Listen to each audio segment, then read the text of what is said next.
Welcome back, everyone. Well, my apologies that you've had to wait a few days for part 4 of this series on the South Sea bubble.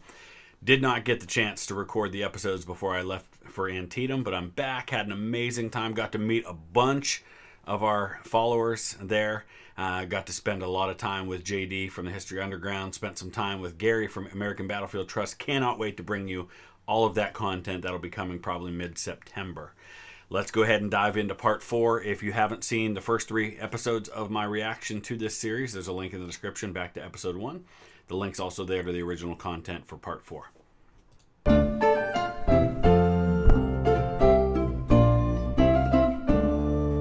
Last we left off, South Sea shares were at an all-time high, but under the surface, things were amiss. The company had burned through much of the money it made selling stock by giving people ridiculous terms on shares and offering loans to anybody wanting to buy into South Sea. So, as we said in the last episode, this really is, and maybe there's earlier examples of it before this one, but I'm not aware of them. If there is one, let me know in the comment section. It's really kind of one of the first pyramid schemes. If you're not familiar with what a pyramid scheme is, it's basically something where there's no way to really generate new wealth. All you do is you make money by getting more people to invest at the bottom rung. It's a pyramid because the earlier you got in, the more likely you are to make money, and the people who are coming in at the bottom are going to be the ones who end up losing everything. So every time more investors come in, it drives up the value of what you have, and then if you're smart, you get out before everything collapses, and those people who got in at the bottom are the ones who end up losing everything. Legislating its rivals out of business had caused bankrupt business owners to sell South Sea shares to cover their debt. And to cap it all off, the company still hadn't made a single cent selling goods in the South Sea. As August came to a close, these cracks had started to show. The company had ceased its meteoric rise, and in fact was starting to go south. And Blunt knew that if the shares began to fall, people would start to take a closer look at South Sea House. And he's been doing everything he can to prop this up more and more by, like they said, offering all these incentives for people to buy stock. At some point, you're going to run out of ways to get people to buy more stock, and people are going to start paying attention to the fact, well, what am I investing in? They're not really doing anything. And realize just how bad a shape it was in. So Blunt did the only thing Blunt could do: sell more shares at an even higher price. This was Blunt at his bluntiest. He opened up a new round of stock for purchase at the impossible price of £1,000 a share, while at the same time quietly beginning to sell off what stock he owned in his own company. Pyramid scheme: get more people to invest at the bottom, drive up the price of your stock, sell while you can. Sell to those poor saps at the bottom who are going to be left with nothing. He pushed that fresh batch of stocks hard, though. This time he offered even more ridiculous incentives, asking for only 10% up front and no payments for a year. I mean, at this point, that sounds more like a late-night TV ad than a stock sale. But lucky for Blunt, the hype around the South Sea Company was still so strong that he was able to sell all of the new stock, bringing in about £1 million more. Jeez. This was the last time, though. As Blunt sold these absurdly expensive shares, he had to know that anybody buying in was bound to lose their shirt. Yep. The South Sea cash reserves were just too low, and the stock price too high for them to conceivably continue to inflate the share value. He had pushed this monster as far as it could go. And ironically, the bump in share price that Blunt created with this new inflated round of stock was just what some of the earlier investors were looking for in order to get out. Yep. As those who had invested early and taken advantage of the 20% down deal had the rest of their payment come due, many found it to be a good time to walk away rather than reinvest their profits back into the company. One such investor was Robert Walpole. Remember him? The great opponent of the South Sea Company? The man Blunt got locked up way back when they were first forming South Sea? Well, despite the whole getting locked in the Tower of London incident, he'd been making a tidy profit off of South Sea stock this whole time, and was in fact planning to reinvest when his friend and personal financial manager, Robert Jacomb, interceded and stopped him from putting money back into South Sea. This not only saved Walpole his personal fortune, but as we will see next week, cemented his reputation in days to come. As South Sea stock inevitably began to droop again, Blunt, having no cash left in the reserves to prop up the share price, tried one last desperate gamble. He offered a dividend of 30% on the stock, with the dividend moving up to 50% for the next 10 years. I mean, now you're just making stuff up. I mean, he's just legit doing absolutely anything he can to get people to prop this stock up. You just kind of doing what you want, but at some point people are going to stop believing you, stop buying what you're trying to sell. This was meant to be an offer too attractive to pass up, but instead, it just made all of those investors who were still dreaming the South Sea dream snap awake. Just to cover this dividend, the company would have to make roughly £15 million a year, or roughly a quarter of the gross domestic product of Great Britain.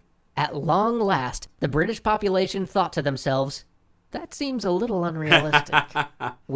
It took them that long to say, wait a second here.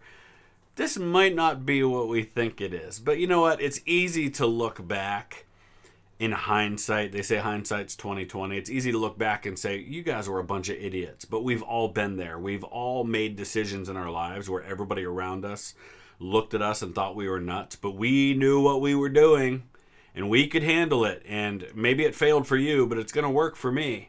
You know, we all have those moments. And then somewhere along the line, we snap out of it. We come awake, we finally figure out what everybody around us already knew. Confidence in the company vanishing and nothing left in its coffers, the stock began to plummet. It fell hundreds of pounds a week, and by the middle of September was barely over £150 a share. This down from Blunt's £1,000 share sale just from 3 weeks earlier. Anybody who had invested late, and especially anybody who'd taken out loans to do so, was ruined. Geez, so just put this in perspective. If it was worth $1,000 a share, let's say you just bought 10 shares. You spent $10,000 or 10,000 pounds, and now your 10,000 pounds are worth 1,500 pounds. But you think people probably invested a whole lot more than that. Wow. Bankruptcies were rampant, and suicides only slightly less so. Soon, even the old Hollow Sword Blade Company closed up shop. And there's an excellent point where he mentions the suicides there. This isn't just about people losing their money.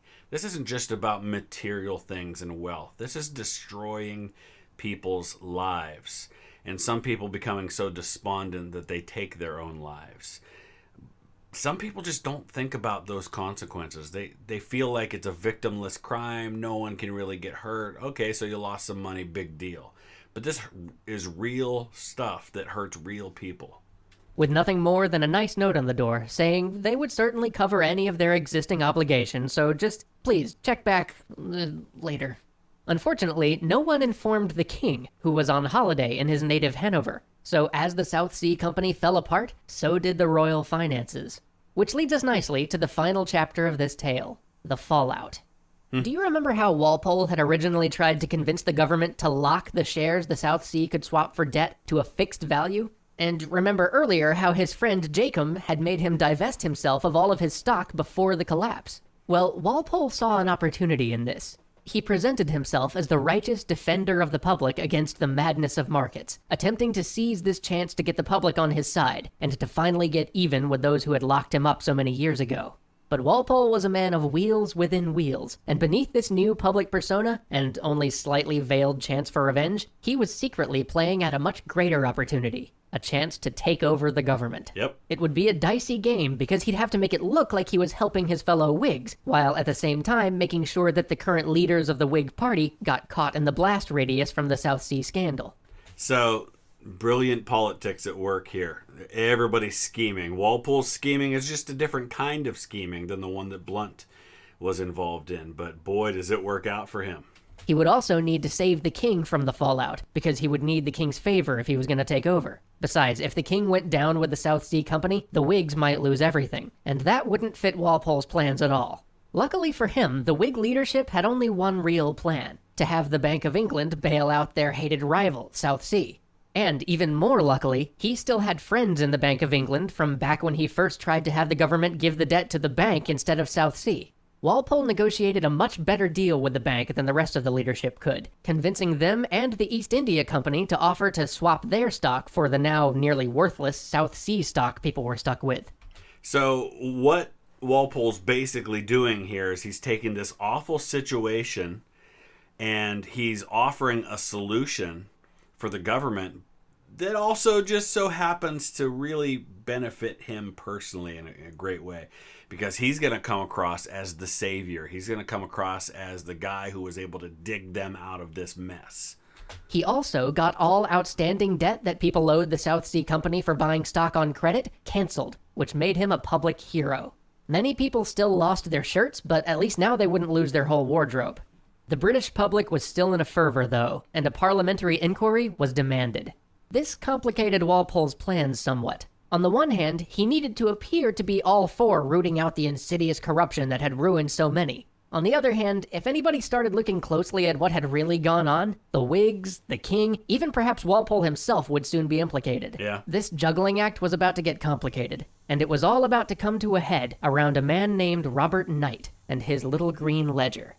Join us next week for the conclusion of the South Sea Bubble. All right, so what I've decided to do is, because it's been a while, and we're just coming back to it, and this was a pretty short episode, only a little over 6 minutes that we're reacting to, you get a double today. We're going to go ahead and dive right into part 5.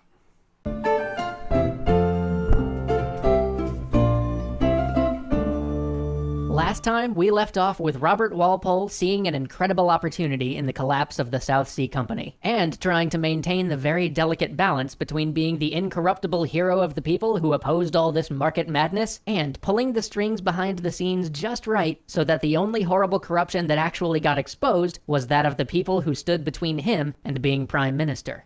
Unfortunately for him, there was about to be a wrench thrown in the works. You see, Robert Knight was the cashier of the South Sea Company, and he had secretly been keeping a record of all of the company's transactions, including a list of everybody they'd bribed. If this list fell into the hands of anybody with honest intent, it would bring down most of the political establishment of Britain and ruin Walpole's chance at power.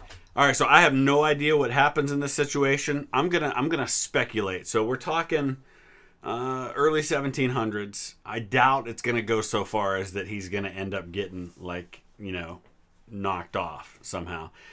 So I'm thinking they're going to have to come to some arrangement with this guy. So I'm guessing they probably found a way to keep him quiet by negotiating something for him, whether it's a bribe, some kind of payoff, sending him off somewhere else, like to Australia or Georgia or something. I guess we'll see. Now, you'd think at this point the government would just raid the South Sea offices, confiscate everything, including this ledger, and take all of the principal actors into custody. Now, you can't do that because, again, if you go after them in a criminal sense, they're going to flip, and they're going to do things that are going to make Walpole look bad. You're going to make the king look bad. They're going to make all of those members of parliament look bad who took bribes. You can't do that. So it's got to be more subtle than that. But instead, they began to debate how to form a committee to investigate South Sea, which is probably partly due to a lot of prodding from Walpole. This gave Robert Knight time to cook the books, adding legions of phony names to hide just how badly they'd overstepped the government's... Wait, Mickey the Mouse, Ser Jorah Mormont, who's from Game of Thrones, Bart Kalishi, I don't know if that's supposed to be Khaleesi, I don't know, but interesting. Strictures on what could be lent to whom. But perhaps more importantly, it gave him time to move the ledger, with its list of who they'd bribed still intact, from the company's files into his own personal possession. Finally, though, the government got their act together and called Knight in front of the committee to investigate just what exactly went on at South Sea. This left him with, as one of my favorite commentators on the period put it, 3 options. Tell them nothing, which would leave him in prison for a very long time. Tell them everything, which would certainly bring down the government and probably put him on a lot of people's short lists for a very untimely, very bloody accident. Or, as soon as the day's questioning was over, walk out the door, grab the first coach for Dover, and hop a ship across the channel. There it is. Needless to say, he chose option 3. Because this was the government and nobody was working on weekends, no one realized he was gone until the following Monday. With such a head start, he wound his way through France and ended up in Brussels, conveniently part of the Austrian Netherlands, one of the few countries in Western Europe without an extradition treaty with Great Britain. But somehow, and by somehow I mean almost certainly with the help of certain members of government, Knight had managed to transfer most of his money overseas well before he absconded with a certain extremely implicating list of names. So he wasn't exactly inconspicuous as he traveled. So my speculation that he might have ended up somewhere else like Australia or Georgia in the colonies, not entirely accurate, but he did take off, and he did get help in taking off to where he could still have his wealth, because there were people who had a vested interest in making sure that what he knew never saw the light of day. Living the high life and putting himself up in the most expensive hotel in Brussels. The local British chargé d'affaires, who wasn't wrapped up in all the machinations from back home, took notice of Knight's extravagance, and per the official instructions of his government and the public statements made by Walpole, went to have Knight arrested. Of course, this was actually the absolute last thing that Walpole, the king, or any of the Whig elite wanted to happen. And at the last moment, somebody tipped Knight off. It was Walpole. Walpole tipped Knight off, and he attempted It was Walpole. That's awesome. To flee again. But this time, he was caught by our industrious chargé d'affaires just before he could slip across the border. Some member of government didn't get the memo. Let this guy go. There's always somebody like that who does the right thing. Ugh. He was carted off to a prison in Antwerp, and as news reached England, Walpole, the king, and the Whig elite publicly celebrated and demanded his immediate return. Oddly enough, for some reason, Knight's ledger never made it to prison with him. Who knows where that went? It was Walpole. Meanwhile, back in Britain, Blunt came to the realization that, with Knight on the lam, he himself was just about the only person still around who knew just who Southsea had bribed. Unlike Knight, though, Blunt had far fewer compunctions about selling out his former business partners, so he promptly began selling out whomever he could in exchange for a deal. Remember, this is a guy who all along has not really displayed much of a concern for how his actions hurt other people. So there's no reason to think that suddenly he's going to grow a conscience and realize. But sometimes it does happen that way. We talked about it earlier. Sometimes we get to that place where we snap out of it and we're like, oh my gosh, what have I been doing? Why am I doing this? Maybe he'll have that moment, but it doesn't seem like he's going to. He only squealed to the committee from the House of Commons, though, leaving the House of Lords completely in the dark. He knew which people he was likely to get a better deal from. This threw everything into chaos, and chaos just happens to be something Walpole could make good use of. On top of this, since nobody had that dangerous ledger anymore, Blunt was just working from memory, and in a stroke of great fortune, the names that Blunt could remember just happened to line up remarkably well with the list of people that Walpole needed to get rid of. But there was still the threat of Robert Knight's far better memory, which was currently sitting in a jail cell in Antwerp. So there are historical comparisons I can think of where using accusations of criminal acts against your political opponents can be very convenient. Great example of this is when Henry VIII decided it was time to be rid of his second wife, Anne Boleyn. It wasn't just Anne Boleyn who got beheaded. There were a number of other people who were executed a couple of days before her, all accused of having been in a relationship with her, and included her own brother. But it included a couple of people that were very convenient to get rid of, who were either opponents of Thomas Cromwell, who was kind of working on behalf of Henry VIII, or opponents of Henry himself. Sometimes in the Roman Empire, they would very conveniently find criminal offenses among very rich people when the emperor needed money. And so it was very convenient to charge them with a crime, have them offed, or have them have to take their own life, and then confiscate all their wealth. With the public angrily clamoring for his return, and those MPs who weren't involved in the scandal demanding continuously and publicly to be able to question him, the king was forced to bring Knight back. But since Britain had no extradition treaty with the Austrian Netherlands, the king couldn't just haul him back. Instead, he dispatched a man to go convince the Austrian government to send Knight back to England for trial. The particular fellow chosen to do the convincing was a bit of an odd choice, as he had never performed diplomatic service before, and in fact had no obvious qualifications for the job, other than that he was a close friend of Walpole's. Secretly, this fellow had instructions to convince the Austrians that on no condition should they return Knight to Britain. What?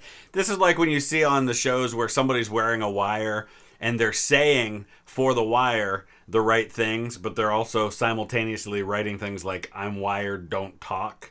That's what's happening here. He goes with a bunch of money. We demand that you give this guy up. Ever, please. In fact, if they could just let him escape, that would be awesome. Walpole then also sent 2 letters to the Austrians, One of the letters demanded vociferously that Knight be returned. The other, which is one of the most extraordinary diplomatic documents I have ever read, pretty much explicitly offered the Austrians a blank check as far as the British were concerned, so long as Knight never came back to Britain. This is the point where history really needs a Benny Hill theme. Parliament wanted Robert Knight back in Britain. Walpole couldn't have him coming back. Parliament offered Knight a royal pardon if he would return to Britain and give his testimony. In response, Walpole's agents in Antwerp quietly told Knight that even with such a pardon, Parliament could still prosecute him. Don't you dare. Since the pardoning attempt fell through, sitting members of Parliament hopped on a boat to sail over to the Austrian Netherlands to question Knight personally. But the governor of the Netherlands, tipped off by Walpole, prevented them from entering the country. Then, Walpole convinced the Austrian government to move Knight to a different prison while still pretending he was in the original one, so that any British MPs who happened to show up unannounced couldn't question Knight without their knowing. When rumors started to circulate that Knight wasn't in his original cell in Antwerp, they took him back to Antwerp, put him back in that cell, let someone verify he was there, and then, in the middle of the night, took him out to the Ardennes forest and just let him go. This is like epic level deception going on here. This is phenomenal stuff. And I had no clue that Walpole was in the middle of all this. Oh, this is so good. No one would hear from him again for 20 years. Wow. With Knight safely out of the way, Walpole could finally let the hammer of justice come down without consequence for himself. And as that justice hammer was being wielded by a parliamentary committee rather than by the courts, it meant that the guilty were basically trying themselves, and Walpole's now enormous influence could determine exactly where that hammer fell. Whig leaders like John Aislabie, along with notables like the Postmaster General, the First Lord of the Treasury, and the Lord of the Council, either resigned or were stripped of their positions, clearing the way for Walpole to become the First Lord of the Treasury, a position he would use to become what most historians consider the first Prime Minister of England. Many other individuals were fined, but very few served jail time, and even among those fined, very few lost more than they had made from the South Sea bubble. And those who managed to remain in power all knew exactly who they had to thank: Robert Walpole. As for Blunt, well, since he, unlike his associate Knight, was willing to name names, Blunt began trading for a deal on the people he'd bribed as soon as he could. Always thinking about himself. Always willing to throw absolutely anybody under the bus if it means a little bit more money for himself. Man. In the end, he was left with £5,000 to his name, which is still probably more than he had at the beginning of this story. And hilariously, he remained a baronet, a title he had been given for his good work with the South Sea Company a few scant months earlier. In fact, his family holds the Blunt Baronet to this day. All right, that we got to look up. All right, so here it is, the Blunt Baronets. It was of the City of London, a title of the Baronetage of Great Britain. It was created 17 June 1720 for John Blunt, the famous perpetrator of the South Sea Bubble. And yes, it still goes on to this day. We are on now the 12th Baronet, born in 1938. His heir presumptive is Jonathan Stuart Needham, formerly Blunt, a great-grandson of the 8th Baronet. So it goes way, way back. So it's going to finally no longer actually be a Blunt as far as the name goes. But dang, that's crazy. That's amazing. In the end, when we look back on all of this madness, I think it's important to remember that Britain couldn't have survived without financial institutions like the South Sea Company and the Bank of England. Without them, the government couldn't have carried the debts it needed to prosecute its wars and keep the country afloat.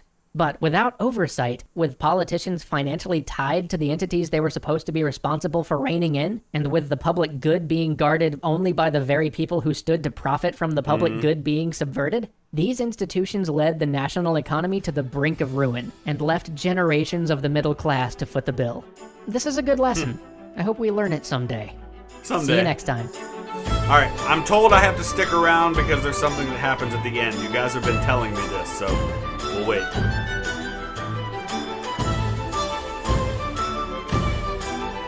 By the way, if you haven't already seen it, and I'll throw up a link at the end for this, The Seminole Tragedy of World War I might be my favorite series they've ever done, that I've done a reaction to. So good.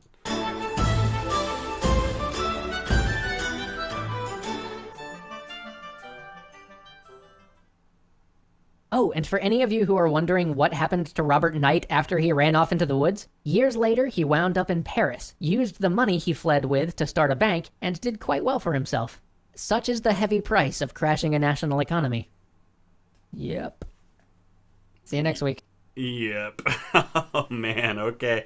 I hope you guys enjoyed that series. I learned so much that I did not know, especially about Robert Walpole, who I knew about, but didn't know the details. So, oh, man. Fascinating stuff.